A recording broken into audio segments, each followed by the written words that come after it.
Bom, então, boa tarde a todas e todos. É com prazer que a gente se encontra aqui mais uma vez no Fórum Permanente sobre Genocídio e Crimes contra a Humanidade. Hoje, o tema será a questão curda, a crise humanitária e geopolítica no Oriente Médio, e temos como professor convidado o professor Reginaldo Matar Nasser.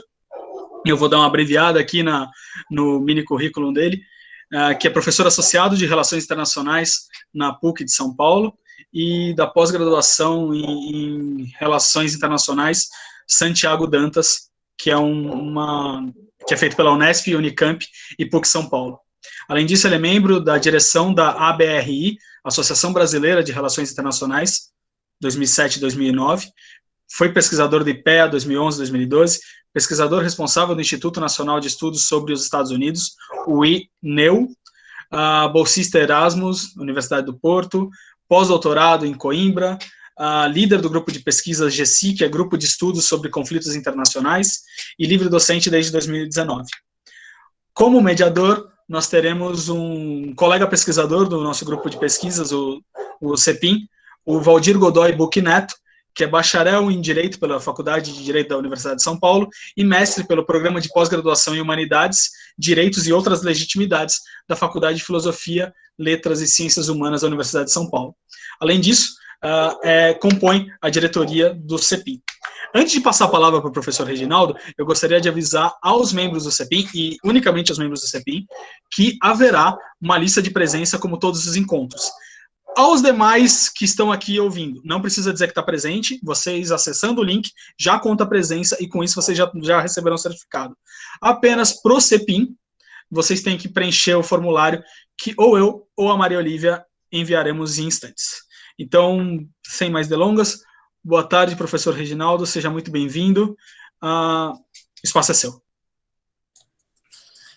Boa tarde, Felipe, boa tarde, professor Paulo Casella, professora Maria Luísa, Arthur, Valdir e todos os professores, professoras, alunos e alunos que aqui estão hoje nessa tarde. Antes de mais nada, agradeço muito o convite e eu, logo no primeiro contato do convite, eu sempre faço questão de esclarecer que eu não me dedico propriamente a pesquisar os temas relacionados diretamente com questões humanitárias e ou direitos humanos, mas há mais de 20 anos que sempre eu estou em diálogo com essa área, porque, evidentemente, eu estudo algo que repercute direto, toca direto, de forma dramática nesse tema, que é o estudo dos conflitos internacionais, né? Então, de certa forma, acompanho, né, as questões humanitárias em todas as suas dimensões, na medida que o estudo dos conflitos e as suas manifestações permite entender um pouco o tema que vocês dedicam, né? Então, é nesse sentido que eu procurei colocar no título, né, a respeito da chamada questão curda, né, o elemento da geopolítica, né, poderia colocar geopolítica, conflitos e direito humanitário, né. Bom, deixa eu tentar aqui.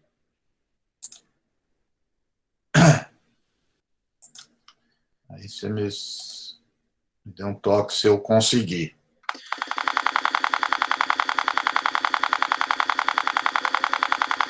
Está aparecendo?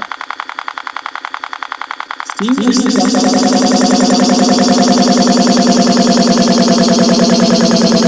Está aparecendo?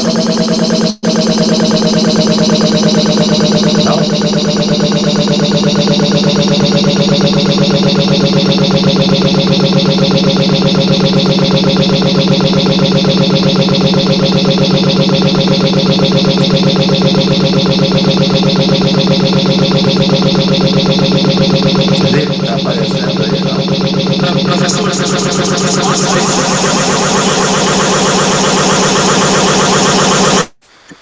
ufa, deixa que eu passo. Tá bom, então. Bom, então você já pode, eu vou te instruindo aí, você pode ir já para questão aí do conceito de nação, Estado, Estado-nação, tá? Um minutinho só. A apresentação aí você já fez. Pronto, aqui? Já pode ir adiante, que é o terceiro. Aqui? Não está aparecendo. Pelo menos para mim não está. Mas, enfim. Acho que o mais importante aí são os mapas. Aí depois eu volto. Porque aí os conceitos a gente pode conversar. E depois você já pode colocar no primeiro mapa que tiver e eu vou falando aqui. Tá? Na minha tela aparecem os conceitos de nação, Estado e Estado-nação. Não está aparecendo para o público em geral? Não está aparecendo, não. Felipe, passa para mim, talvez eu consiga. Posso tentar por aqui, se você quiser. Eventualmente eu consigo. Então, se vocês puderem ajudando, eu vou falando aqui até localizar. Quer dizer, o mapa é fundamental. O restante, a gente pode conversar. Bom, então, acho que o primeiro elemento, a primeira observação que eu coloco para a gente, como uns pré-requisitos, os pressupostos para a gente entrar na questão humanitária dos curdos, propriamente dita, é reconstruir rapidamente a constituição do sistema interestatal, né, no Oriente Médio. Né? Para isso, o marco é o pós-Primeira Guerra Mundial. Né? Então, eu costumo dizer, de forma mais objetiva, que a gente, nas relações internacionais, na política internacional, vai estar operando basicamente com 3 eixos: espaço, população e recursos. Né? Então, a forma pela qual esses três se relacionam dá um sentido, né, para o que significa determinada unidade política ou não. Né? Então, o pós-Primeira Guerra Mundial, na região do Oriente Médio, é fundamental, né? Porque é um momento onde há a desintegração do Império Otomano, né? E a substituição por uma outra engenharia política. Agora sim, está começando a aparecer. Você já pode colocar no mapa, viu? Pode ir para o mapa. Depois eu volto para esse aí, tá? Aí. Então, como está mostrando o mapa, né? Quer dizer, todo esse espaço foi esquadrinhado, né, na substituição do Império Otomano de um outro jeito. Né? Então, esse pós-Primeira Guerra, de uma certa forma, havia inicialmente algumas opções ali para as grandes potências, para a região do Oriente Médio, após o final do Império Otomano. Né? Era voltar ao sistema. Voltar, eu estou dizendo que é um outro sistema colonial já experimentado principalmente pelos europeus, britânicos e franceses. Uma outra opção, né, que havia era a formação propriamente de um sistema estatal. Né? Acabou ficando no meio termo, né, que foi mais uma proposta liderada pelo presidente dos Estados Unidos, Woodrow Wilson, né, que é o chamado sistema de mandatos. Né? Então, o sistema de mandatos que foi aprovado na Liga das Nações, inclusive tinha uma hierarquia, sistema de mandato ABC. Né? O mandatos, ele dizia mais ou menos que havia ali havia algum território, dentro desse território havia uma população que, pelo menos, eles entendiam que naquele momento essa população, essa comunidade não tinha condições para ter autonomia política, ou seja, para não ter a autodeterminação. Né? Lembrando que, em termos, pelo menos retóricos, né, era um tema forte na Liga das Nações, que era a autodeterminação dos povos. Né? E foi assim em algumas unidades políticas na Europa. Mas aqui, então, isso não entrou em questão. Então, a autodeterminação, dizia ali a Liga, virá em algum momento. Né? Até o momento que essa comunidade tenha maturidade suficiente para que o faça, né? Não sendo assim, então vai ter um sistema de tutoria, né?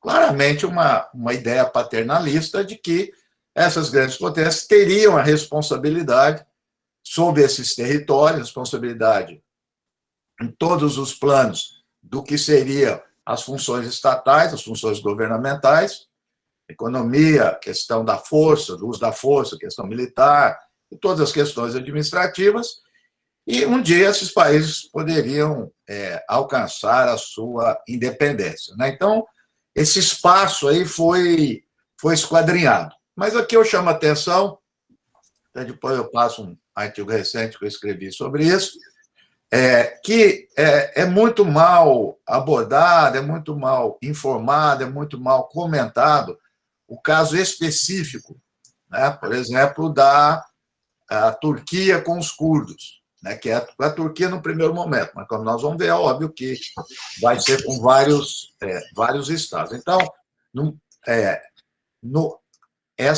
esse acordo com a Turquia, ou seja, realmente o final do Império Otomano, ele não vai se dar logo após a Primeira Guerra Mundial, como se diz. Ele vai ser posteriormente, né? Então tem o Tratado de Sèvres, que vai adiantar essa questão, depois tem que não está aqui, o Tratado finalmente de Lausanne, né? Eu vou dizer tudo isso porque é importante, só para dar um exemplo da questão curda, né? Como nós vamos focar aqui nesse momento. É que uma região já bastante disputada pelos britânicos e pelos franceses, já aparece no chamado Tratado Sykes-Picot, em 1916. Né? E uma dessas regiões é a região de Mossul. Então, eu vou dar o exemplo de Mossul, porque creio que ele exemplifica bem o que nós estamos conversando aqui. Então, a região de Mossul, atualmente, Iraque, né? Na época não existia o Iraque, né? Então estava sob mandato britânico. Até então, a maioria da população ali em Mossul era de curdos, né? Os árabes e os curdos, mas a maioria era curda, né? Então, essa questão foi muito disputada. Lá em 1916, só lembrando aqui o Sykes-Picot, eu digo que foi o primeiro caso de Wikileaks da história, né? Porque houve a mediação dos russos, né? Da Rússia czarista, sobre a disputa entre França e Inglaterra, né? E depois, com a Revolução Bolchevique, o Trotsky, que cuidava das relações exteriores, ele pegou esses documentos, que era comum, diplomacia europeia, documento secreto, a diplomacia só era secreta. E o Trotsky divulga esses documentos, né? Então, há transcrição, né? E aí tem um momento que entre Sykes e Mossul é meu. Não, Mossul é meu. Pareciam crianças brincando em torno de objeto de desejo. Mas ali, esse objeto de desejo, porque já naquela época, os britânicos já sabiam das reservas petrolíferas de Mossul, né? Os britânicos já foram os primeiros, muito antes de todos, os franceses, tudo, em 1915, 16, já tinham ali as suas empresas de petróleo, já estavam entrando na área. E depois que vai ficar mais claro por causa disso. Então, em torno dessa questão, houve uma disputa, né? Então, naquele momento, se constituiu o que vai ser o Iraque, ainda a Turquia disputando, e o Império Britânico, né? Na resolução, entre aspas, né, dessa questão, que Mossul vai ficar no Iraque, né, e já constituindo o Estado iraquiano, né, como um elemento importante, que ele já vem antes de 1925, mas o que é importante é que, ao fazer isso, né, eu creio que aqui já há sinais importantes do que vem acontecendo até hoje, que, infelizmente, na região é algo frequente. As grandes potências, as potências regionais, elas vão acabar se acertando. Então, há um acordo entre o Império Britânico e a Turquia, claro, relação assimétrica muito grande, a Turquia, né, o Império Otomano tinha perdido, mas a Turquia não quer dizer, se desfaz de Mossul, né, Mossul acaba sendo a Inglaterra, e, ao mesmo tempo, é óbvio, fica configurado que Mossul é do Estado iraquiano, que é do Império. Então, portanto, o sinal, você pode passar o mapa de baixo? Né? Então, o que nós vamos ver, esses esverdeados, sem os estados, né, vamos imaginar aqui, não deu para eu sobrepor os dois mapas, ainda não tem esses estados. Então, toda essa parte verde, né, era a parte de população curda. Né? O que nós podemos dizer da nação curda? Quer dizer, nação não necessariamente tem que ter uma continuidade territorial, uma delimitação. Né? Então, é só uma comunidade que se une por compartilhar uma história, uma cultura, uma religião, uma identidade. Né? Mas, claro, que ela tem ali um lugar de concentração. Né? Então, quando termina o Império Otomano, isso começa a se constituir, esse espaço, com essa população e esses recursos, são as três variáveis que eu coloquei, vai ser esquadrinhado. Então, os curdos vão ficar, a grande maioria, na Turquia, uma parte, né, na Síria, logo acima, ali na fronteira com o Iraque, outra parte, norte do Iraque, e Irã. A grande maioria é isso. Né? Então, na verdade, eles, ao constituir os estados, essa nação se desmembrou e passou a ser inclusa em vários estados nacionais como esse. Né?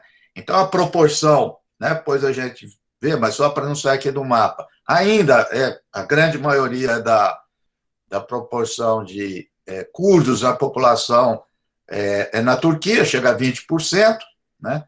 Os outros têm 8%, 5%, 9%, a Síria 7%, 8% da população total do país. Então, o elemento fundamental ali passou a ser a Turquia. Muito bem.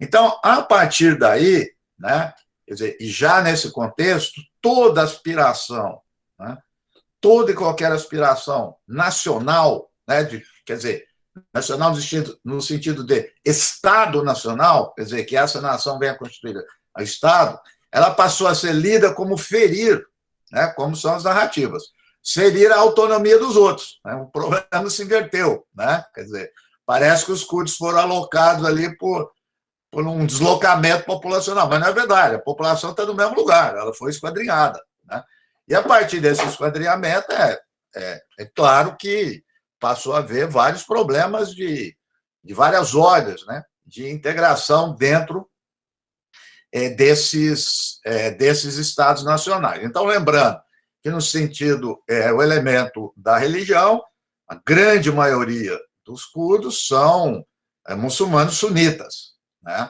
Mas essa variável nunca contou, nunca foi um elemento importante em nenhum desses casos, nem mesmo no Irã.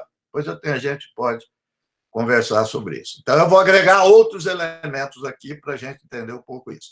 Mas esse que eu apontei com vocês é uma tônica, quer dizer, a questão curda, embora ela se disperse, etc., ela vai ser um elemento, né, fundamental em quase toda a crise do Oriente Médio, dessa região. Claro, não que se desrespeita ali, mas na Líbano, Jordânia, Palestina, Israel, não. Mas no entorno desses países, toda e qualquer. Quer dizer, qualquer questão que aconteça no Iraque, qualquer questão que aconteça na Síria ou na Turquia, o elemento, né, a variável, de alguma forma, das organizações representativas do povo curdo, na sua grande diversidade, ela vai entrar no tema. Né? E, ao ela entrar, imediatamente se estabelecem sistemas de alianças, os mais variáveis, os mais flexíveis. Né? Então, portanto, são mudanças repentinas. Depois eu vou falar aqui da guerra da Síria. Né? E os curdos sempre ficam, infelizmente, acaba aparecendo essa ideia, como massa de manobra. né? Então, esse é um dos elementos que a gente vai abordar aqui. Um anterior, só para dar uma dimensão da população, que são, acima, são estimativas de 2017. Então, hoje é mais ou menos isso, é de 2017, 2018. Essa daí, né? Veja que entre 30 e 45, até hoje eu não consegui, não tem ninguém que precisa isso, mas é mais ou menos isso. Então, a gente pode... Os 18% aí da Turquia, leia-se, é 18% da população da Turquia, tá? Não em relação à população curda, é óbvio. Se a gente fixar aí um máximo de 45, então a Turquia tem quase 50%, né? Chega quase... Os curdos da Turquia, quase 50% do total da população curda, né? 18% da população da Turquia, né? E assim por diante aí do Irã. Veja que é muito interessante isso por outras razões. Embora o número de curdos no Irã seja maior que o da Síria, nos últimos anos, com a guerra da Síria, toda vez que a gente abria jornal, né, abria jornal, falava, os curdos, era o curdo da Síria, não é do Irã. Né? Então, ou seja, o que eu vou trabalhar aqui também?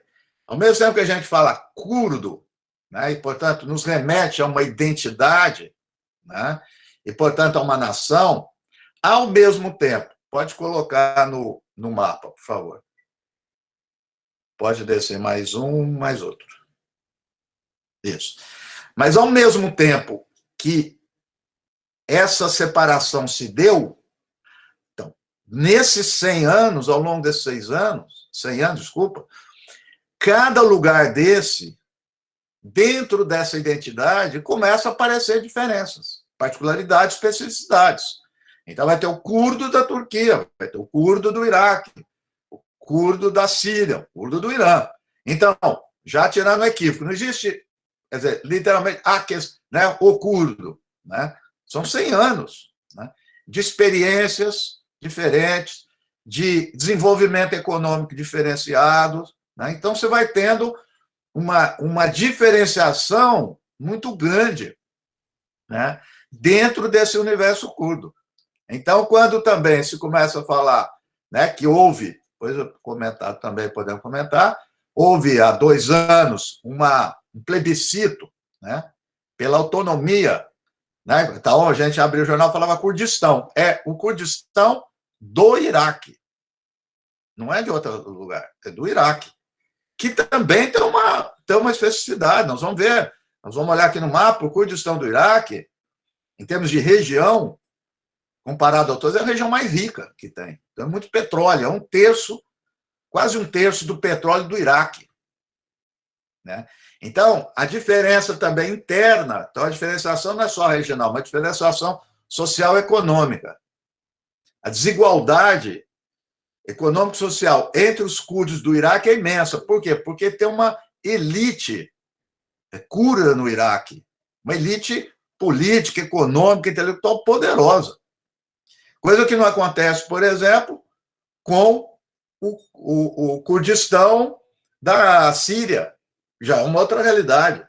Então, ao longo dessa história, isso é bom que você tenha, esses elementos foram também se diferenciando. Então, cada um tem as suas representações políticas, ideológicas, como qualquer nação. Então, é o famoso PKK, que era a organização originalmente marxista-leninista, que atuava dentro da Turquia. Né? Então, o PKK não é marxista-leninista, mas é claramente de esquerda. O domínio no Kurdistão é mais à direita. Tem outros posicionamentos políticos diferentes. Quer dizer, não luta pela essa ideia de um Kurdistão amplo. É o Kurdistão iraquiano. Né? Então, você tem uma diferenciação muito grande nesse universo. Né?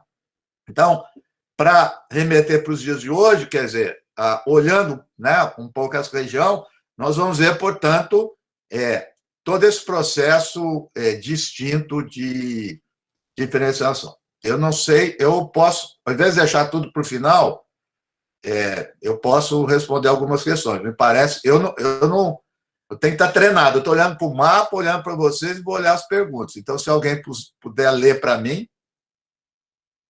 se tiver alguma questão. Não, professor, com relação às perguntas, ao final da sua palestra, o Valdir será o mediador, ele vai encaminhá-las, a gente vai fazer essa dinâmica sem problemas. Então, tá bom. Então, pode adiante. Você pode ir para o seguinte. Né? Pode listar todos, pode ser todos. Então, veja, o que eu fiz aqui? Então, é muito interessante. Quer dizer, o critério, o viés que eu vou colocar é que as questões humanitárias que aparecem para os curdos é quando há algum conflito, quando há alguma guerra, seja entre estados, seja algum processo revolucionário. É nesse momento não que a questão não esteja lá dormente, ela vai, né, aparecer na superfície, ela vai ganhar uma dimensão. Então, é natural, né, compreensível, é lógico que apareça, por exemplo, algum desse estado, seja Turquia, seja Iraque, seja Irã, seja Síria, que entra em guerra, acontece o quê? Pode aparecer a fragilidade desse estado, momentânea, e as organizações políticas vão aproveitar a circunstância para reivindicar autonomia. Então, podemos falar rapidamente desses momentos, mas todos esses momentos, né? Na verdade, é interessante que eu aproveitei essa listagem aqui, que o Intercept que fez, e disse assim, falando em nome dos americanos, todas as vezes que nós, americanos, traímos os curdos. Mas eu acho que traduz isso, porque é grande potência quando envolve, mas, obviamente, que não é só os Estados Unidos, pelo contrário, são as articulações regionais. Então, esse primeiro momento, entre 1900, só para dar esse exemplo já inicial, entre 58 e 63, esteve no governo do Iraque um governo comunista. Pouco falado isso daí. E, nesse momento, também havia substituição dos britânicos pelos americanos, que até então mandava ali a Império Britânico. Então, o que os Estados Unidos fez? Começou a auxiliar os curdos. Né? As organizações curdas do Iraque, né? Para tentar combater.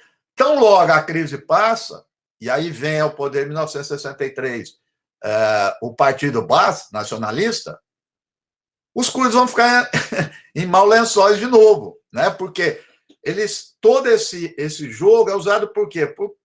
Pelo conhecimento de determinado território, pela inserção secular que tem no território que está disputado, enfim, eles passam a ser um elemento estratégico. Né?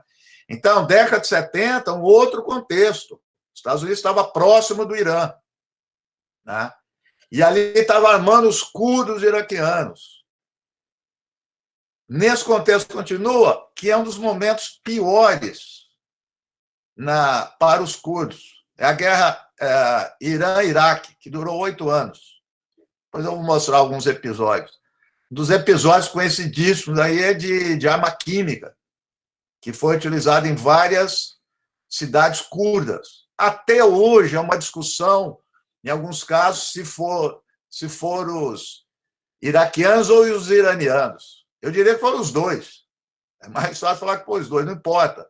O desastre foi imenso, foi um horror, né? Essa guerra química que envolveu. Mas nós vamos ver que era disputa de território, era fronteira, são lugares importantes ali na fronteira entre Iraque e Irã, né? Que é já a década de 50. Guerra do Golfo, mesma coisa. Quer dizer, você vai dizer, mas o que tem a ver com os curdos? Olha, quando há a Guerra do Golfo, quando há o ataque da coalizão ao Iraque, enfraquece o governo do Iraque. Enfraqueceu o governo do Iraque, os curdos iraquianos vão levantar bandeira de autonomia. Né? Tão logo passa a intervenção norte-americana, os Estados Unidos, por isso que ele coloca aqui, vai cruzar os braços, Saddam Hussein vai usar todo o seu poderio militar para reprimir os curdos. E é uma repressão brutal. Né? 2003, aí é um outro contexto. Realmente, a partir de 2003, até hoje, até os dias de hoje, os curdos é um dos momentos onde os curdos do Iraque, né, o Kurdistão iraquiano, ganha maior autonomia. Né? E ninguém fez isso pensando em autonomia de curdos, soberania de curdos. Fez no sentido de entender que um Iraque descentralizado, fragmentado, é um Iraque fraco, é o Iraque, o Estado iraquiano. Então, um apoio muito grande. Tanto é que o Kurdistão do Iraque tem uma relação comercial e política muito forte, por exemplo, com Israel, com os Estados Unidos. Né? Então, ele ganhou uma autonomia muito grande nesse processo, como eu disse, chegando a fazer um plebiscito. O plebiscito foi aprovado, mas não foi implementado. Por quê? Porque aí incomoda um grande parceiro do Ocidente, que faz parte da OTAN, que é a Turquia. Então, quando a gente fala na coisa do Oriente Médio, que é uma peça, né, virou senso comum isso, se move uma peça do xadrez, mas é literalmente isso, você vai rearranjando. Entrou isso, a Turquia entra imediatamente. Né? Então, por quê? Porque a Turquia vê qualquer possibilidade, mesmo lá no Kurdistão do Iraque, de autonomia dos curdos, eles entendem que isso pode se difundir, pode espalhar, e vai lá para dentro da Turquia, que tem 20% da população. Né? Mas também, um momento interessante aí não está aqui, 2000, foi que, na Turquia, final da década 90, início de 2000, começa a ascensão do Erdogan e do AKP, é o seu partido. E o Erdogan tem uma ideia, eu estou falando genial aqui no sentido maquiavélico, que é o seguinte: olha, para a gente chegar ao poder, nós precisamos do apoio dos curdos, seu partido, que ele estava ali crescendo. Então, ele começa a se aproximar dos curdos. Então, ele começa a se aproximar dos curdos na Turquia, é eleito com boa parte da votação dos curdos da Turquia, mas há um respiro mais aliviado aí dos curdos da Turquia, mas quando vem, então, as revoltas árabes, 2010, 2011, principalmente a guerra da Síria, você vê aparecer revoltas, grupos armados, né, ali na região, nós já vamos ver no mapa, então volta a acender o alerta de ameaça, a Turquia começa a mudar de novo. Então, ou seja, a dinâmica ali é impressionante. 2, 3 meses as coisas mudam. Por quê? Mas todas em função de correlação de força. Né? Aqui, eu diria, e muita coisa não ajuda a entender, mas aqui, uma das ideias do pensamento realista em relações internacionais ajuda a compreender, pelo menos isso, que é a questão de que os curdos são bons aliados, até quando ele não tenha um poder suficiente para ser autônomo. É essa a questão. Né? Então, eles vão medir nesses graus. Né? Então, por exemplo, os curdos foram fundamental, aí pode descer. Depois eu volto a esse caso, senão depois eu volto a esse. Não, pode ficar lá. Eu vou voltar, mas eu vou o mapa. Pode voltar o mapa. Só para a gente ver se dá para vocês verem, né? Não tem. Não, desce, desculpa. Ó, tá vendo? Por isso que eu gosto de passar. Eu sou bastante anárquico. Pode descer no mapa. Depois eu volto para esse caso aí. Mas é para mostrar. Então, vamos entender um pouco aqui esse mapa, depois a gente desce. Então, veja lá Mossul, né, que eu comentei. Está ali pertinho, né, do Kurdistão. Então, foi essa briga lá que eles tiraram do Kurdistão. Então, se a gente olhar ali, fronteiras, né? Síria ali em cima, Turquia, Iraque, né? Veja que é muito sensível tudo isso daí. Muito sensível. Né? Alguém que começa a ganhar um pouco de poder e tal, pode ser. Aqui, já uma outra coisa, não sei se está meio confuso, mas E eu gosto aqui, parece pegada, né? A gente andando, né? As pegadas do petróleo. Né? Pegadas de... Tem um outro aqui melhor que eu já passo, no de baixo. Inclusive do Estado Islâmico, né? Não, pode descer. Não, acho que você está subindo, pode descer.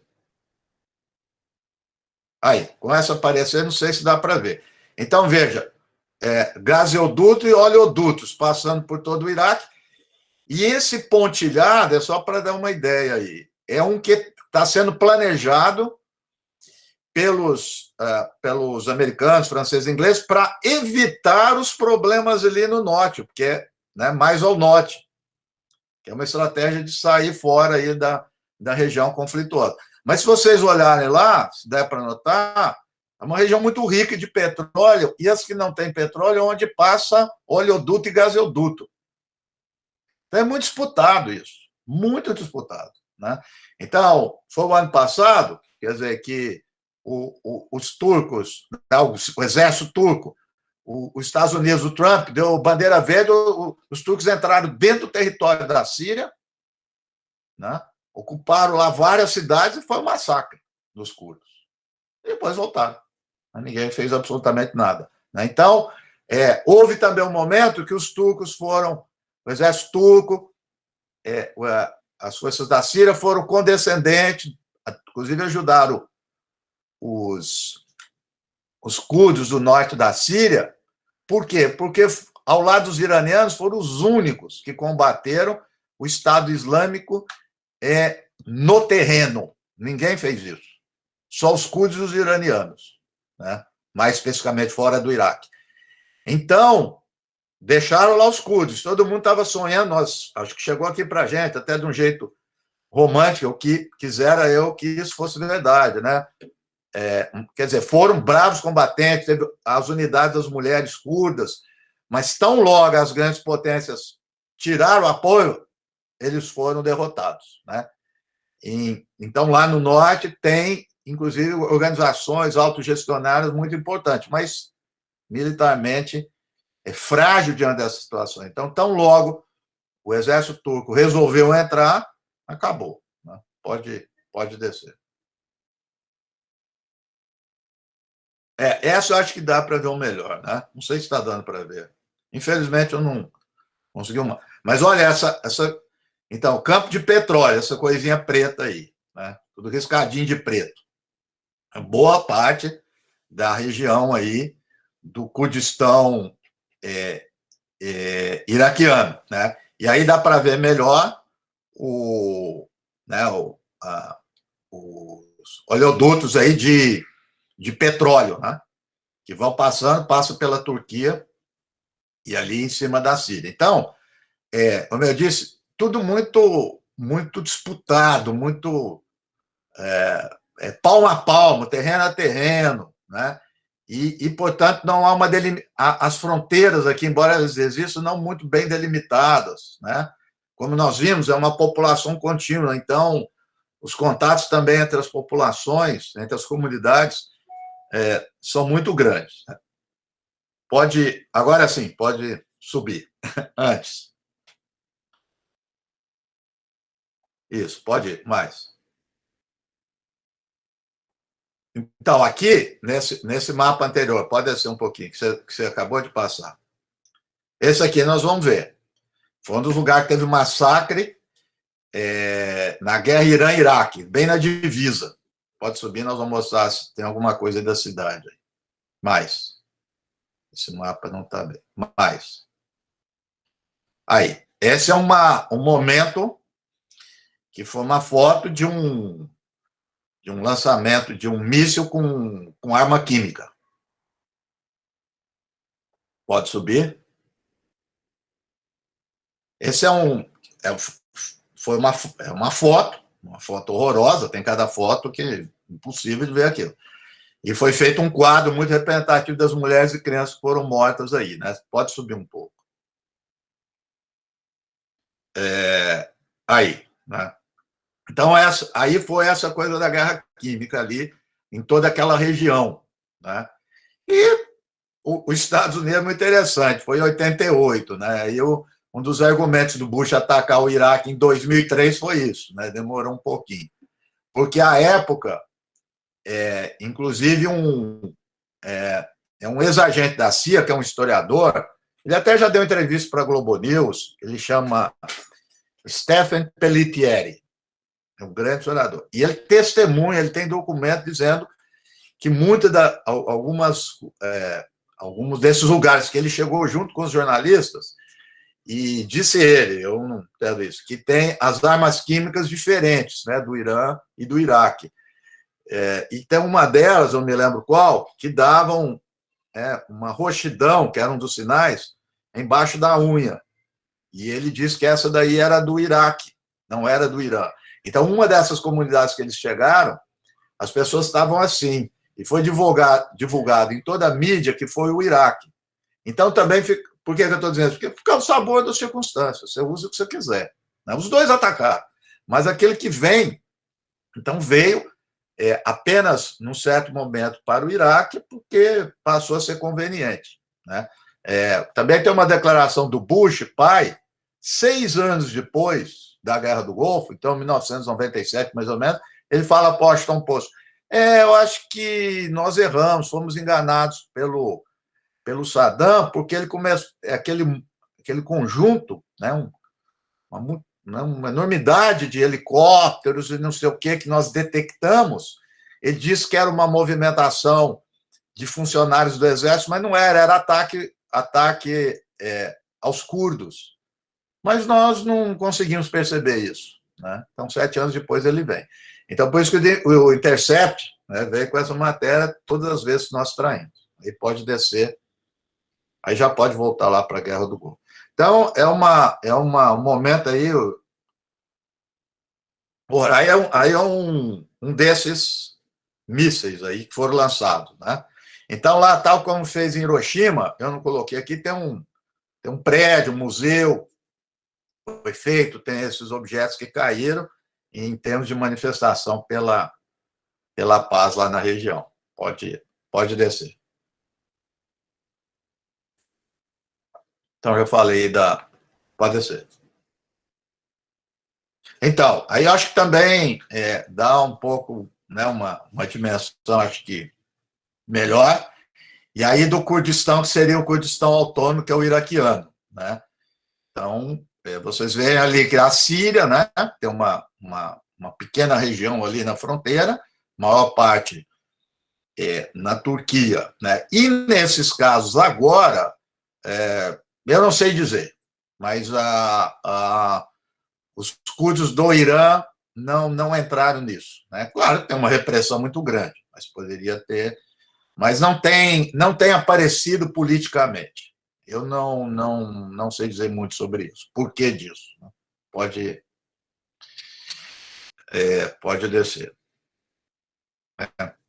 Então, aí eu falei do referendo, né, que houve. Né? Então, há sempre essa ideia, inclusive, de uma federalização do Iraque, né, que seria mais ou menos os curdos aí no norte, os sunitas no centro e os xiitas no sul.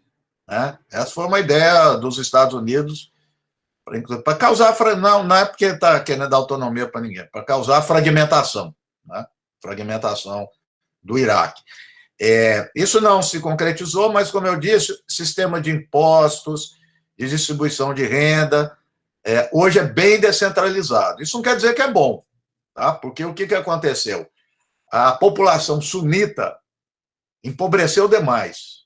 Os governos iraquianos pró-xiitas, né, dirigiram especificamente, né, depois a gente pode conversar um pouco sobre isso, porque essa questão de sunita, xiita, curda, eu não entro nessa. Quer dizer, essa coisa é manipulada, ela é dirigida. Tem no Wikileaks, tem mensagens entre militares americanos durante a ocupação, e alguns deles dizem, puxa, o Iraque está numa situação muito ruim. Aí, por que está ruim? Eles dizem, porque sunitas, xiitas e curdos estão juntos. Isso nunca pode acontecer. Né? Falam isso explicitamente. Né? Então, tem que causar essa divisão. Então, portanto, houve um empobrecimento muito grande da população sunita, que vai engrossar as fileiras do Estado Islâmico. Então, isso Lula não vai lá do Estado Islâmico porque está com o Corão na mão, porque é fanático, é porque é pago. O Estado Islâmico criou uma rede, né, muito grande, era remunerado todos eles, o Estado Islâmico dominou poços de petróleo, empresas né, barragens elétricas, distribuição de energia, não era aqui o objetivo, mas se a gente colocar um mapa do Estado Islâmico, é muito interessante, né? O Corão vai atrás do petróleo, né? Então, onde tem petróleo, eles vão, né? Todo esse oleoduto, esse gasoduto, né, eles dominaram tudo. E, em cima disso, dessa população sunita, de jovens, marginalizados, que viveram todo esse período de guerra. Quer dizer, se a gente colocar a invasão de 2003, a partir daí, né, uma criança que tinha 8, 9 anos, né, 5, 6 anos, 7 anos depois, tem 17, 18, 19 anos, 20, que vai engrossar essa fileira do Estado Islâmico. Tá? Então, essa ideia também dessa distribuição, e também o Sul, com os xiitas também, desenvolveu mais, cresceu mais, se articulou com o Irã, né? E os sunitas ficaram, a grande parte da população, bastante excluída. Então, mas há esse modelo. E aí Erbil, né, que é a capital, uma cidade muito, muito rica, muito próspera, né?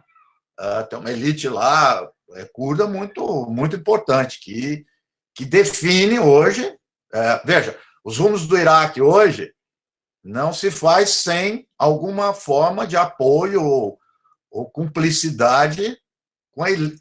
Veja, estou falando de elite curda, não estou falando da população curda, com a elite curda. Né? Então, isso é importante. Pode ser.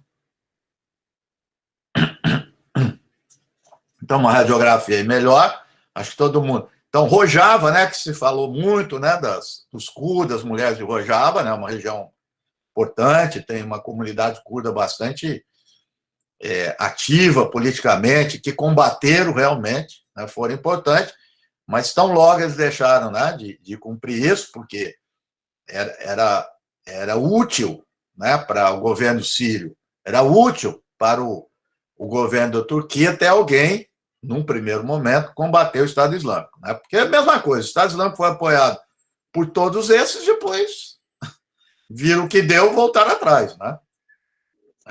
Os Estados Unidos, França, a própria Turquia, né? Pode descer.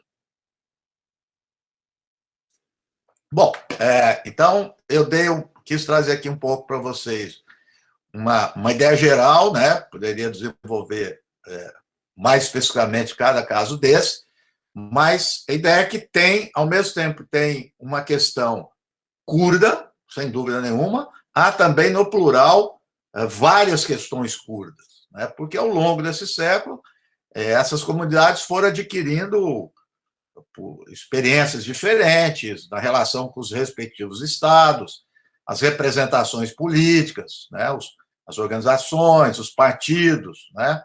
Mais à direita, mais à esquerda, mais aliados da própria...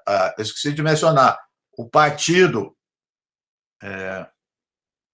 do Kurdistão iraquiano, que eu esqueci o nome, ele é aliado da Turquia. Né? Então, ele está mais próximo do governo turco do que dos partidos representativos dos curdos na Turquia. Por quê? Porque a afinidade é ideológica. É essa que é a questão. Quer dizer, afinidade ideológica é no sentido, né, do objetivo final. Quer dizer, eu diria que essa elite curda da Turquia não traz mais, já há um tempo, o seu objetivo, que é criar uma nação curda em todo lugar. Não, já se abstiveram disso. Eles, se criar a nação curda, vamos dizer assim, dentro do Iraque, para eles, tá ok. Né? Então, essa disputa também, essa disputa entre eles é uma disputa importante. Então, o que é importante para as questões que nós estamos vendo aqui? Para não usar outra palavra, né? Como diz o Intercept, de traição, também traição dos curdos, eles são pouco sensíveis a essas questões humanitárias que estão acontecendo mais frequentemente com os curdos que estão na fronteira com a Turquia. Você não tem, vamos dizer, ajuda econômica, ajuda humanitária dessa elite curda do Iraque para esses outros curdos. Não tem essa identidade, não há. Como há também essa proposta mais ampla, né, dessas organizações de Rojava, que aí sim tem um projeto mais próximo dessa questão que nós estamos falando, né? Então, é triste ver isso. Então, tanto é que quando eu, particularmente, estou estudando ali na região, Rússia, Turquia, Estados Unidos, e é um sistema de aliança intricado. A questão interessante é o seguinte: ninguém faz algo lá sem ter aliança com os curdos. Mas, tão logo se faz aliança, os curdos são reprimidos. Esse é o dilema. Então, toda a luta com o Estado Islâmico naquela região não tinha como fazer sem os curdos. Se fez apenas com bombardeio aéreo. No terreno foram os curdos. Mas, como eu disse, tão logo o Estado Islâmico foi derrotado, sumiu os curdos. Acabou, não tem, já não vê mais. Antes era aquela coisa, olha os curdos, que bravura, né? A imprensa falando. Todo dia a gente tinha uma notícia dos curdos. Sumiu. Porque o Estado Islâmico foi derrotado, não precisa mais deles. Né? Pelo menos temporariamente. Logo, logo eles voltam. Então tem muito cíclico. Os governos se aliam. O governo do Assad, durante muito tempo, se aliou aos curdos, com essa intenção, né? Dos problemas com a Turquia.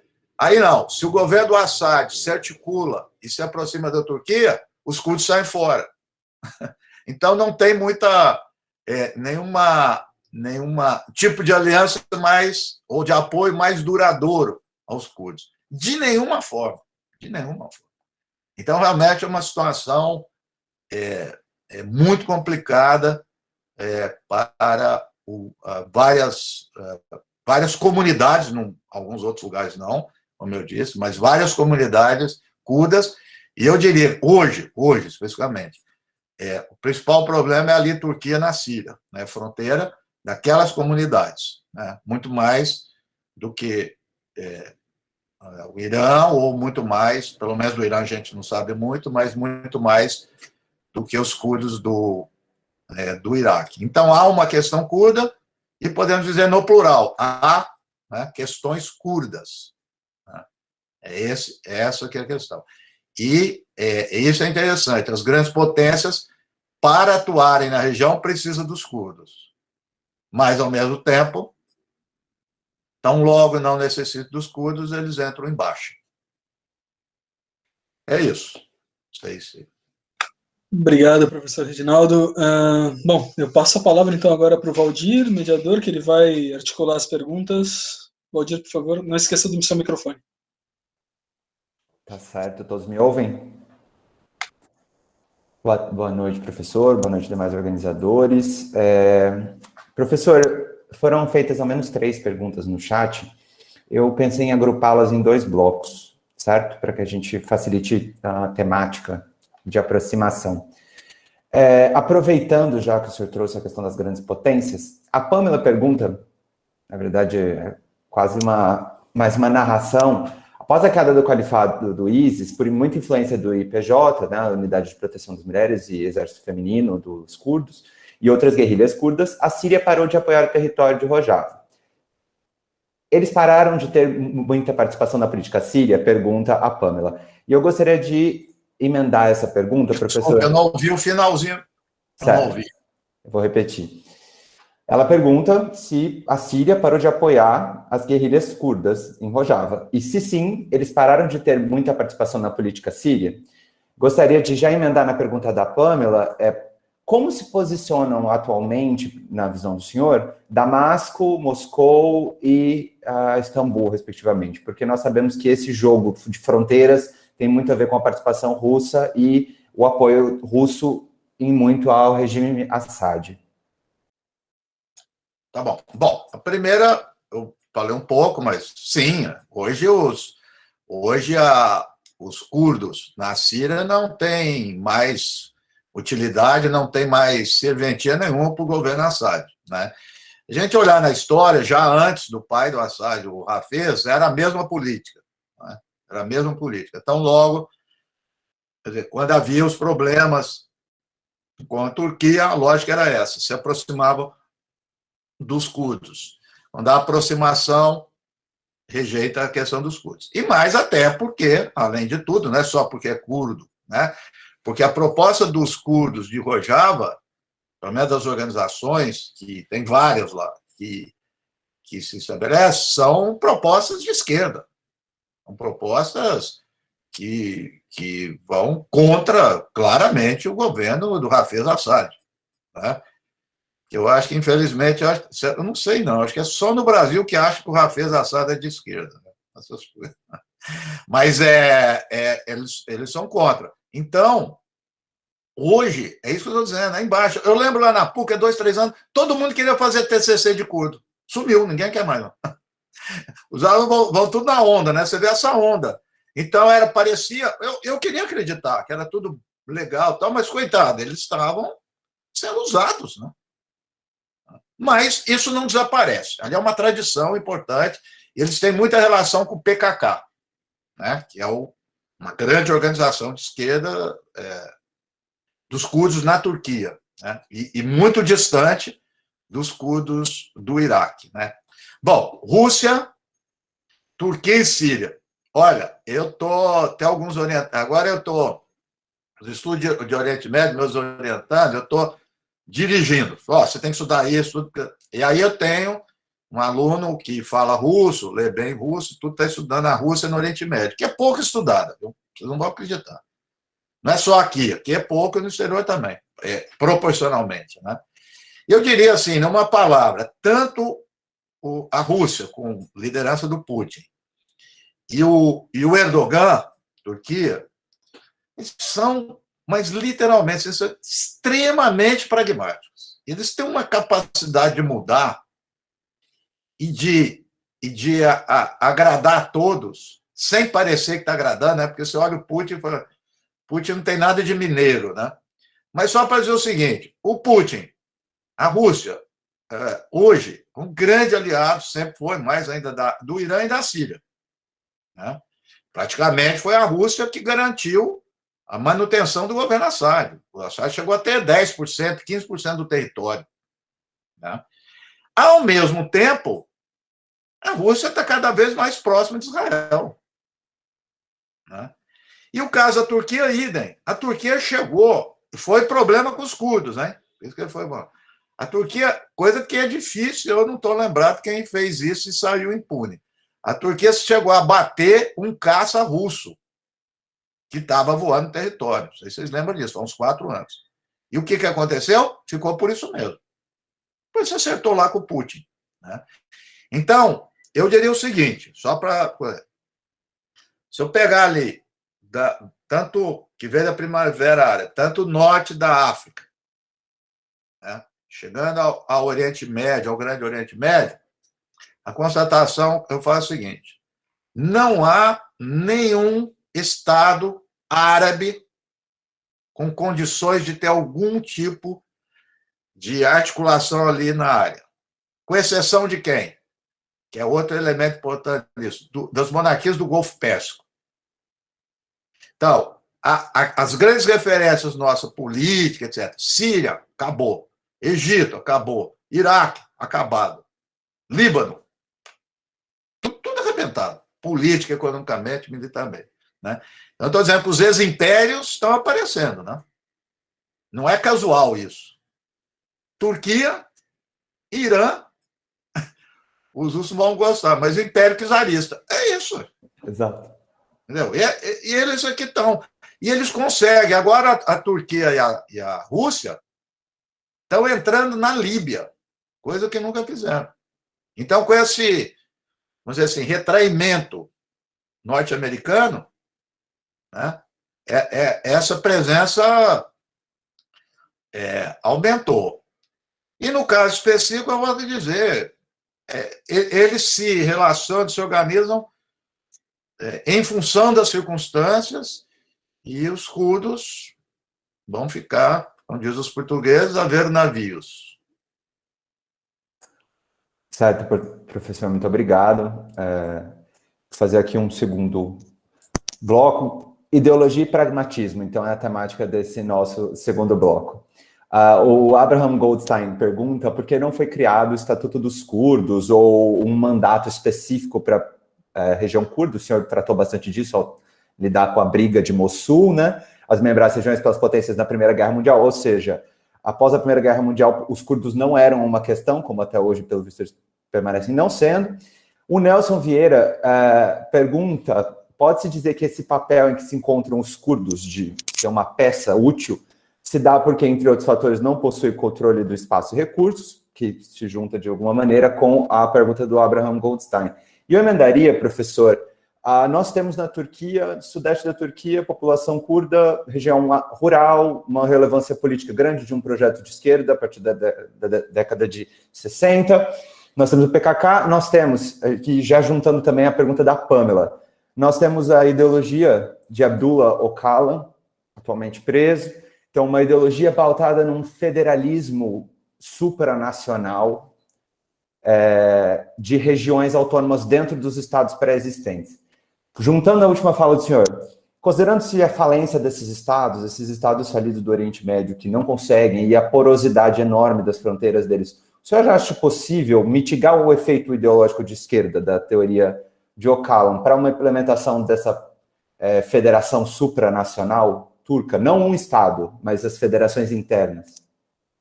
Bom, eu vou começar por essa, né? A famosa fala, infelizmente, volta e meia aparece da reunião do Roosevelt. Pode não ter, as fronteiras podem ser porosas, mas tem tanque e arma. E é que tá. Então, do Roosevelt, o Papa e o Churchill, né? Todo mundo sabe. O Roosevelt falou para o Stalin, o Churchill falou para o Stalin, o Papa quer participar da reunião, em alta. Ele falou, quantas divisões de tanque tem o Papa? Né? Então, uma coisa é a porosidade, Estado falido, entre aspas, a gente fala, não, assim, porque é na prática que se demonstra. Quer dizer, se você consegue mobilizar esses recursos, essa população armada para um determinado território, ainda que temporariamente, você faz um estrago humanitário tremendo. Porque veja só, pensa o seguinte, vai dizer o seguinte, por que fazer o que a Turquia fez agora, outros fazem recentemente, de colocar blindada essa força, entrar em comunidade que não está nem armada? Para que isso? Para que você faz isso? Isso se chama terror. Terror de Estado, que todos eles fazem. Não vamos falar que um ou outro faz. É causar temor. É isso, é terra arrasada, para ninguém ficar lá mais. Né? Para espantar as pessoas. É isso que se faz. É uma técnica de guerra, de terrorismo. Então, eles fazem isso. Não é brincadeira. Quer dizer, a mesma coisa que você vai dizer. Que sentido militar tem você jogar um míssil com arma química, igual nós vimos numa comunidade que não tinha ninguém armado. É terror. Então, você tem ocupação populacional. Tanto é que na década de... Posso estar enganado um pouco, mas década de 60, 70, esses partidos nacionalistas que chegaram ao poder, né, porque hoje todo mundo fica falando de religião, eu sou contra esse negócio, achar que os partidos nacionalistas no poder fizeram horror também. Não existe isso. Então, o partido Baath, né, nacionalista, tanto no Iraque como na Síria, eles tentaram, entre aspas, e estou colocando entre aspas, eles chamaram isso, que era a política da arabização. Né? Então, vamos entender o que é a arabização. Quer dizer, é deslocar uma população e colocar outra no lugar. Isso é uma técnica, os americanos, aqui é mal traduzindo colonização de povoamento. Eu falo por povoamento, né, que é settler colonialismo. Eles vão, tiram e colocam outra. Você ocupa um espaço lá. Então, Estado falido cheio de aspas. Eles têm, como se diz, tem bala na agulha. Né? E a outra pergunta da é importante. No momento da Constituição, por que não constituiu? Né? Olha, é uma questão muito complicada lá, mas eu vou simplificar dizendo o seguinte: de alguma forma, eles não conseguiram. Porque, veja só, quem conseguiu alguma coisa nesse momento, né, pós-Primeira Guerra, você tem um espaço a ser esquadrinhado. Acabou o otomano, e agora? Foram alianças que estabeleceram com grande potência. Então, por exemplo, o Iraque não é uma criação de um Estado árabe. Isso é uma bobagem, não tem negócio de árabe, ninguém sabia que era uma elite que era quem? Os Hashemitas, uma família. Eles articularam com uma família. Os britânicos começaram a fazer a articulação de elites, que é o que mantém o poder lá no mundo árabe. Elite árabe. É uma elite muito poderosa, que não tem nada de orientalismo nisso, é uma bobagem. Né? Eles financiam universidades americanas. O Gaddafi financiava a London School. Veio à tona isso, um filho dele fazia a London School, depois foram olhar, ele estava financiando várias universidades inglesas, dirigindo estudos dentro da Inglaterra. Os árabes faziam isso na França. Então, essa história não... Então, ali, de alguma forma, os curdos não conseguiram equacionar isso, essa questão. Nessas alianças com o britânico, francês, americano, tudo. Os americanos saíram fora. Havia uma ideia lá dos Estados Unidos atuar nisso. Também tinha, nem vamos entrar aqui, a questão armênia, que também apareceu, ali aquele momento foi trágico, o genocídio, então, que também com os turcos, né? O Império Turco. Então, acabou não dando. E nessa configuração, acabou assim, atingia vários interesses. Ali a Síria era dos franceses. Né? O Irã já estava constituído, né? E o Irã estava ali naquele momento disputado pelos soviéticos e pelos britânicos. Os soviéticos chegaram a ocupar o norte do Irã. Eu tenho falado muito para os alunos, se despreza muito os estudos pós-Primeira Guerra. Para o Oriente Médio é fundamental, não tem um momento... E os britânicos no sul. Depois conseguiram os dois sair, mas colocavam quem? O Irã, entre aspas, era independente, mas era assim, pau-mandado dos britânicos, sempre foi, né? Depois vai trocar para os americanos. Enfim, eles não conseguiram. Eles não conseguiram, assim, a elite curda, os curdos, eles não conseguiram viabilizar algum tipo de aliança com grande potência. Quem conseguiu se estruturou de diversas formas. Então, se você pegar, há uma lógica, os estados vão depois se tornarem monarquias, em geral é isso.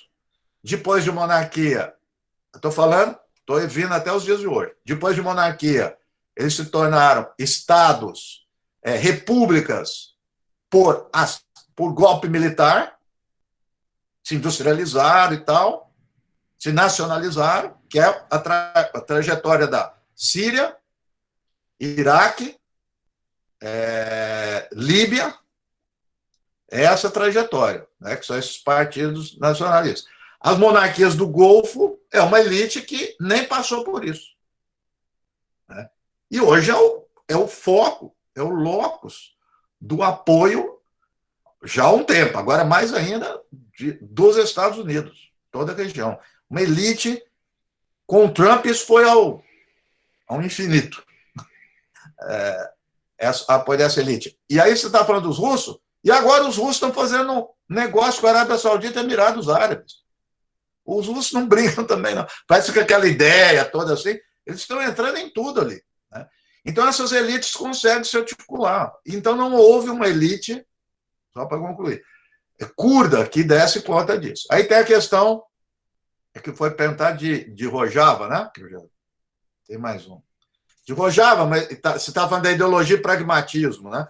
Do federalismo. Não, isso é impossível. É isso, você vai tocar em vários estados. Os estados vão acender sinal de alerta.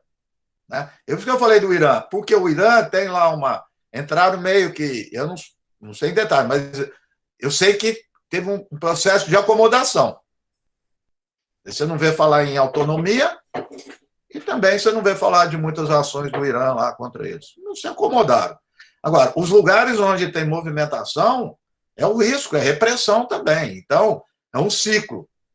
Então, nesse momento que eu falei aí da Guerra do Golfo, teve guerrilhas curdas importantes no Iraque. Foram massacradas depois. E agora tem essa elite iraquiana lá, que é uma elite que não quer saber de união de curdo nenhum. O senhor respondeu a última pergunta que eu ia fazer, que era justamente a única das elites que realmente tem um peso urbano, um peso de representatividade no setor petroleiro, não tem interesse na celebração dessa... E a elite, que eu falei um pouco também, que tem a população e a elite curda da Turquia, porque a elite curda da Turquia acabou também se acomodando, tem representação no parlamento, ele tem cargos importantíssimos lá, né? E o PKK foi, embora importante, ele se redefiniu, não é o mesmo PKK, porque, lógico, pelas circunstâncias, mas acabou também tendo outro perfil, quer dizer, ele cresceu, ajudou o Erdogan, mas o Erdogan disse o seguinte, vai até aqui, vocês não vão além. Aí teve vamos dizer, um retrocesso em relação à população curda na Turquia, né, que também acaba tendo um outro perfil.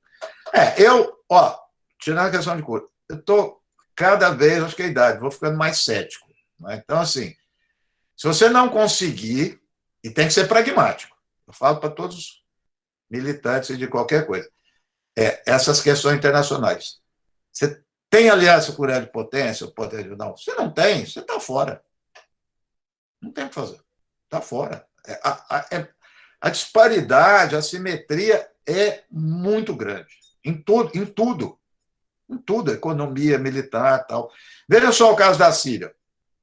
Eu inclusive, apresentei isso no dia do seminário, muita gente, não, quase ninguém concordou. Pelo menos não estava concordando. Se eu convenci, eu não sei. Todo mundo falando que o Trump é um idiota, né? Que ela ficou olhando Twitter, né? O Trump fez uma articulação com essa elite da monarquia do Golfo que eu duvido que o Biden vai desfazer. Porque, veja só, o Putin ganhou militarmente a Rússia. Ok, acabou isso. Agora, qual que é a fase? Aspas, reconstrução. Quem que vai pôr dinheiro lá? Rússia vai pôr dinheiro? Irã vai pôr dinheiro? Ninguém vai pôr dinheiro. Quem pode pôr dinheiro? Monarquia do Golfo. Já estão entrando lá. A monarquia a Arábia Saudita tinha rompido com o Iraque desde os anos 90. Voltou, está investindo no Iraque. Então, eles começaram a competir com o Irã, não em questão militar, influência política, o Irã ganha. Eles começaram a competir na área econômica.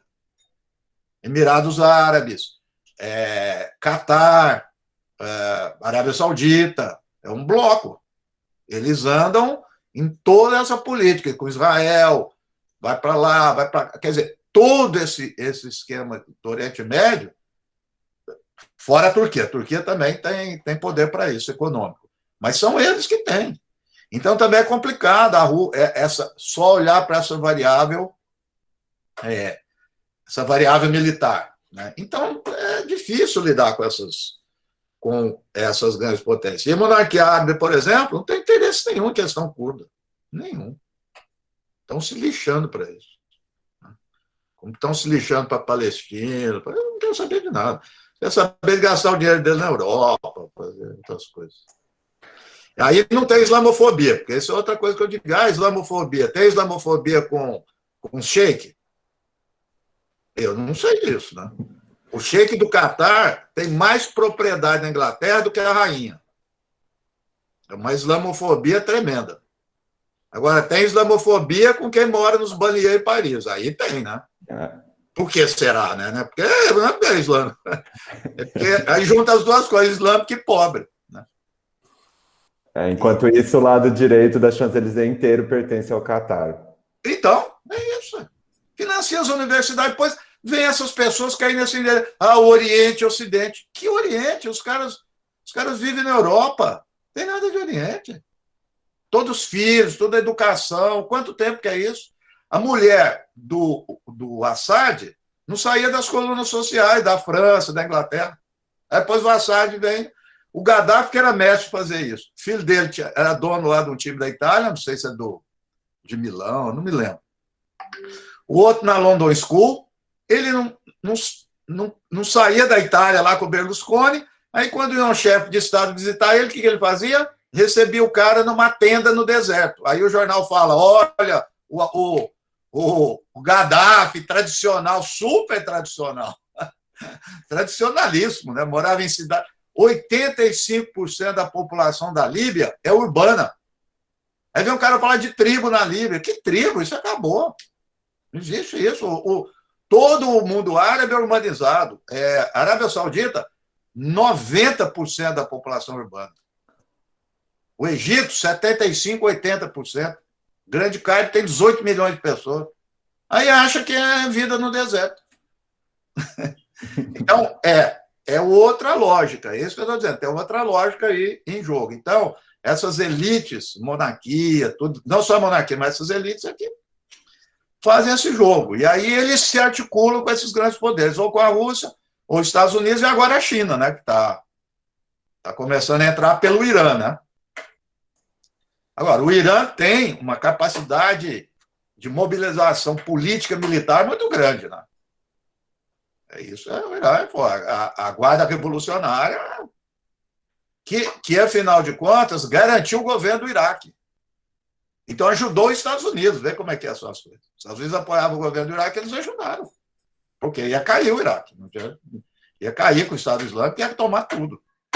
Eles que protegeram o Líbano, do Estado Islâmico entrar lá. Então, é isso.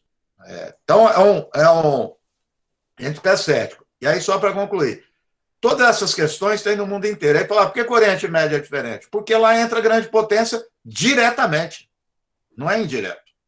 Eu falo sempre isso. Se tivesse toda essa que está acontecendo no Brasil, Equador, Bolívia, etc., lá também tem. Qual a diferença? Não tem uma relação direta, não tem Rússia, não tem uma grande potência que manda arma para outra, não tem aqui. Né? Eles não estão com os pés e estão com arma militar. Lá é muito grande. Então uma discussão política com... Se o cara tem AK-47, a coisa muda, né? Não é briga virtual nossa aqui, né? Exatamente. Bom, obrigado, Valdir, obrigado, professor, pelas palavras. Ainda não são os momentos finais. Antes da gente passar para os comentários finais, tanto do palestrante quanto do mediador, eu passo a palavra aos professores, caso eles queiram fazer algum comentário. Vamos fazer por ordem alfabética. Professor Arthur Capella, algum comentário? Obrigado, então, passar a palavra. O professor Reginaldo Nasser, muito obrigado pela palestra, eu agradeço imensamente. Eu comentei até com o senhor ontem, né, que eu assisti uma palestra só há alguns anos, ainda quando estava na graduação, então a admiração continua desde... entregando aí, né? Desde alguns anos, continua até esse momento, então fico lisonjeado em que você tenha aceitado o convite e tenha trazido e enfatizado essa dimensão plural da questão curda, né? Então não é uma questão curda, são as questões curdas. E eu particularmente, enfim, não é uma pergunta, não é um comentário, né?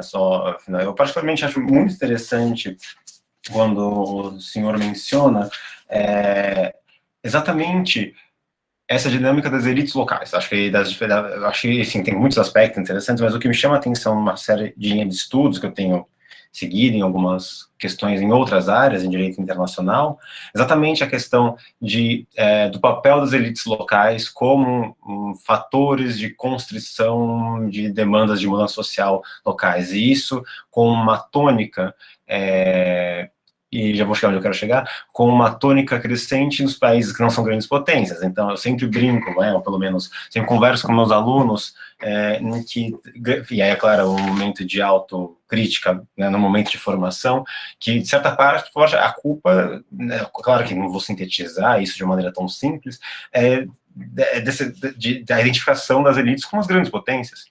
em termos culturais, em termos educacionais, então, em termos de formação, né, e isso é uma meia-culpa, e eu brigo comigo mesmo, pensando na minha formação, na minha trajetória, né, pensar em ir para grandes, né, estudar na Europa, pesquisar na Europa, pensar em temas europeus, então, claro que isso faz parte da constituição, da trajetória profissional de muitos internacionalistas, né, e acadêmica também, mas é muito interessante perceber que, de certa maneira, tem um papel fundamental de construção de liberdades e de projetos de mudança, as elites que, digamos assim, ditam e replicam certos ideários. Então, quando o senhor menciona as elites curdas na Turquia, quando o senhor menciona as elites em diversos campos, né, das comunidades árabes, né, dos países árabes, é muito interessante que você mostra grande parte, não só, né, mas grande parte dos problemas são nacionais, né, são locais, são internos, e isso é uma coisa que me chama muita atenção, que é alguma coisa que, em direito internacional, pelo menos eu vejo, ainda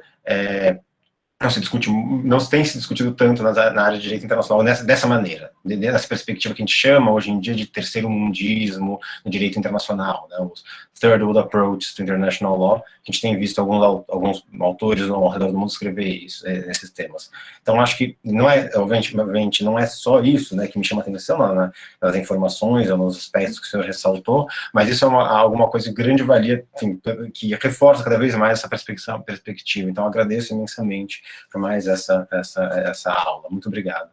Tem um autor inglês de direito internacional, para mim ele é excepcional, Anthony Eng. Ele faz uma outra reconstrução do direito internacional, né? É uma leitura do século XIX até hoje, né? Uma obra como as instituições internacionais, mesmo pós-Primeira e pós-Segunda Guerra, construídas em torno do colonialismo. O Eng pega esse momento aí, eu li muito o Eng. Tá bom, mas eu vou te falar da elite. Cuidado também com esse discurso. Você não vai ficar com xenofobia, não. Eu quero estudar na Europa, porque a Europa não é elite, uai. Você também vai estar com outros movimentos.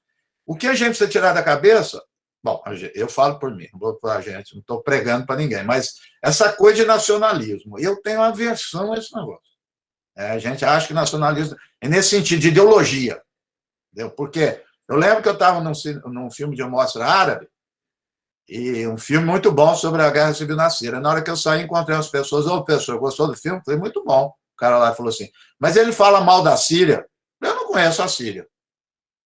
Nunca vi a Síria. Eu conheço o governo da Síria. E aí ele fala mal do governo da Síria. Então, cuidado com esse negócio. Cuidado com isso. Porque, não, Europa é isso? Não, tem várias Europas, tem vários Estados Unidos. Eu tenho, até tirei, está aqui, eu deixo um livro dos Estados Unidos aqui atrás, aí, às vezes, nas lives, um cara de direita falou assim, olha lá, esse cara é de esquerda e com o livro dos Estados Unidos. Aí o outro olhou e falou assim, mas essa bandeira está estranha. Não é uma bandeira original dos Estados Unidos. Aí o cara de esquerda falou, isso é retórica, onde já se viu ser de esquerda e falar dos Estados Unidos? Ué, por quê? Qual o problema? Né? Porque a gente fica com a ideia de nação enquanto ator, não enquanto heterogeneidade, divisão de classe, de quem que nós estamos falando? É isso.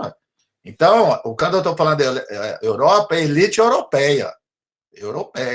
Porque, aliás, esse primeiro momento, só para terminar, esse momento pós-Primeira Guerra Mundial, um momento muito rico, é onde há um confronto entre internacionalismos. O internacionalismo originalmente vem da esquerda, e a direita responde, os liberais respondem com outro internacionalismo. Então, não é...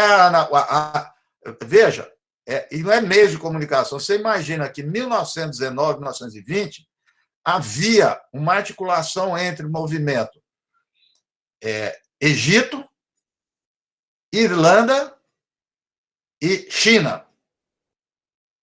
O que eles têm em comum? Porque hoje em dia nós ficamos com a cabeça do que intelectual e coisa colocou na gente. A gente fica buscando identidade em religião, em etnia, não sei o quê. Qual a identidade entre eles? O que eles têm em comum? 1919.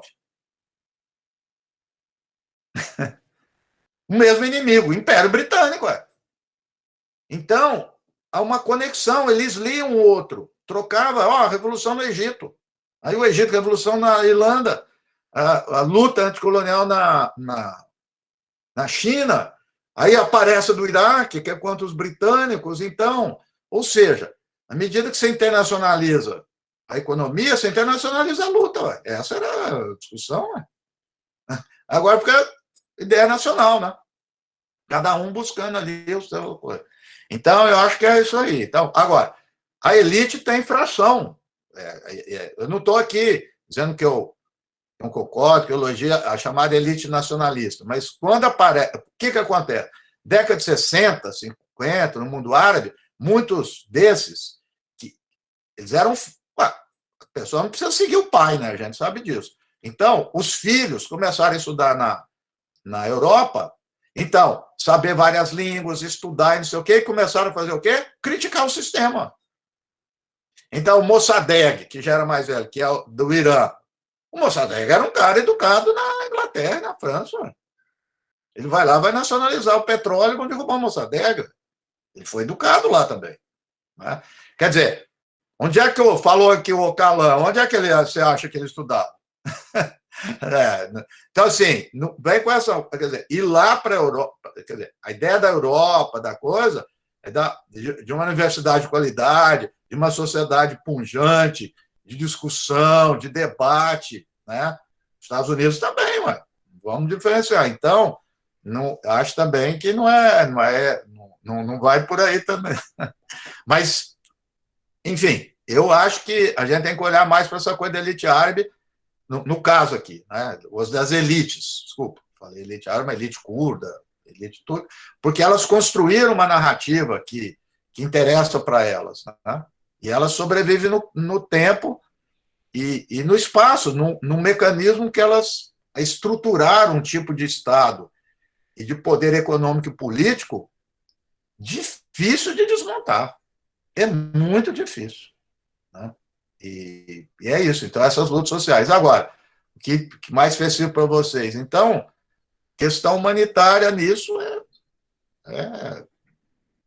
é luta de Dom Quixote, né? Admiro muito, porque é difícil. Né?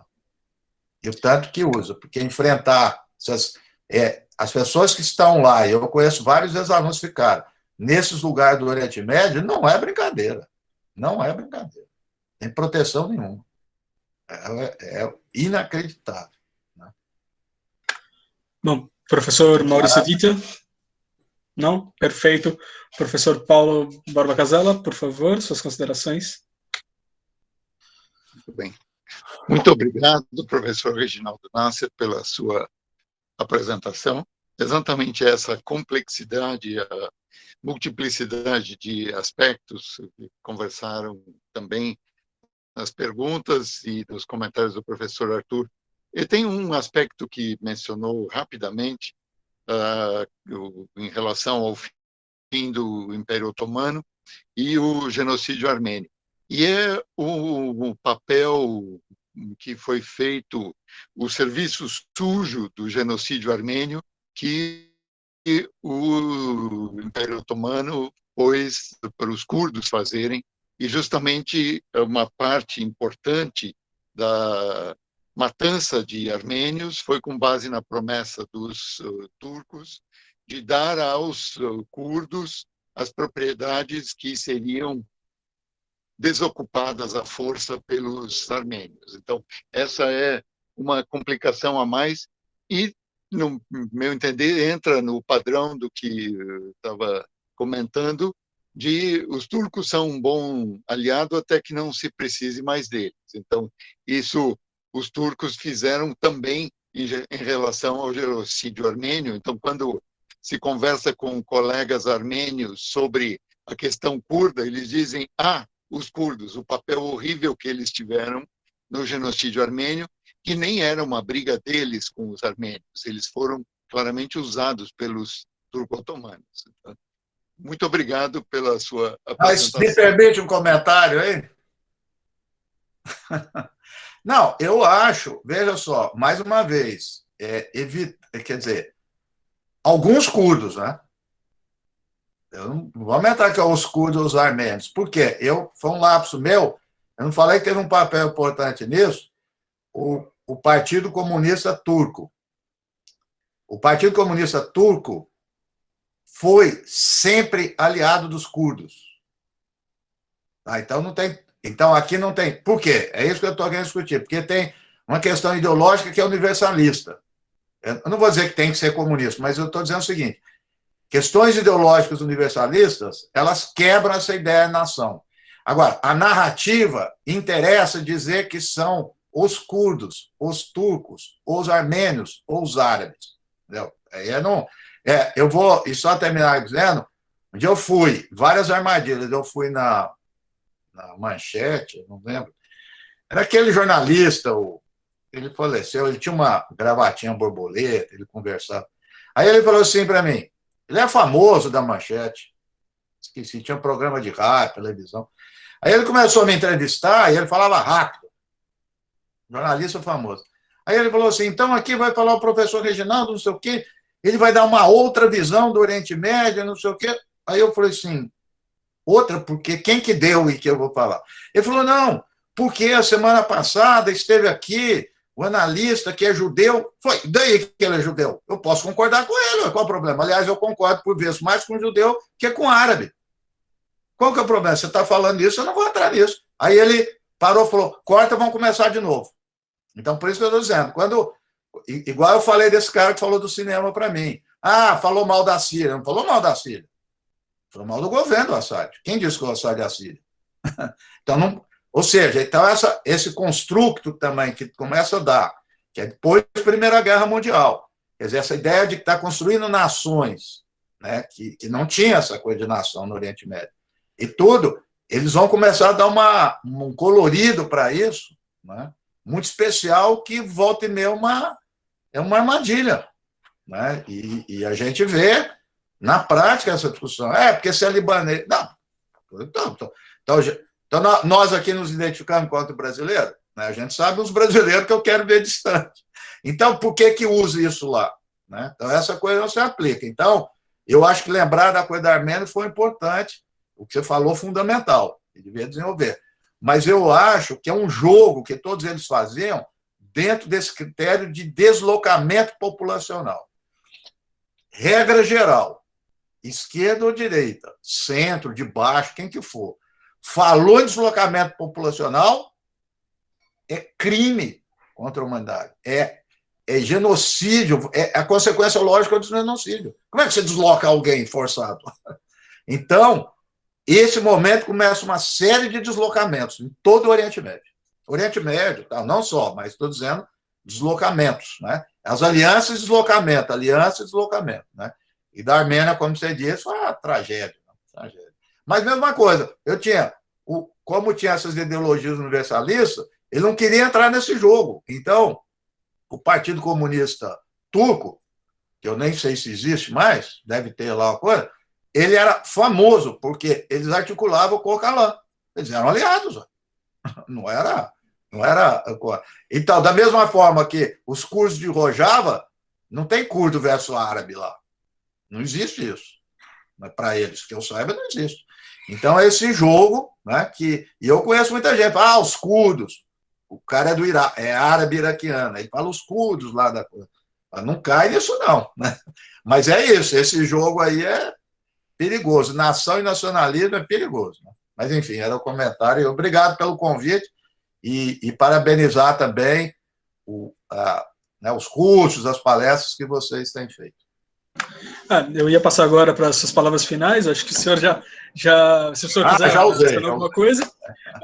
Valdir, suas palavras finais?